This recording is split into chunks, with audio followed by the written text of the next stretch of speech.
আরে রাতে 2টা বেজে যাচ্ছে, এখনো ঘুম আসছে না। যাই বেটার সাথে একটু ঝগড়া করে আসি। আচ্ছা শোনো, হ্যাঁ বলো।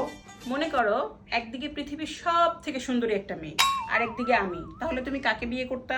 আমি তোমাকেই বিয়ে করতাম। আচ্ছা যদি এমন হয় যে তুমি মনে করো পৃথিবীতে যত খারাপ গুণ আছে সব আমার মধ্যে আছে, তাও কি তুমি আমাকে বিয়ে করতা? হ্যাঁ, কারণ আমি প্রথমে তোমার খারাপ গুণগুলাকে ভালো করে নিতাম, তারপরে আমি তোমাকেই বিয়ে করতাম।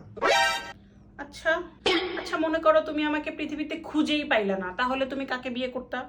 আরে আগে আমি তোমাকে পুরো পৃথিবীতে খুঁজতাম, তারপরে তোমাকেই বিয়ে করতাম। আচ্ছা ধরো আমার এই পৃথিবীতে জন্মই হয়নি, তাহলে তুমি কাকে বিয়ে করতা? আমি আল্লাহর কাছে দোয়া করতাম যাতে তোমার জন্ম হয় আর আমি তোমাকেই বিয়ে করতাম। এই যে তুমি ঝগড়া করার বাহানা খুঁজতেছো না, এটা তোমার পূরণ হবে না, কারণ আমি তোমার সাথে আজকে ঝগড়া করবো না। অনেক রাত হয়ে গেছে, এখন শুয়ে পড়ো।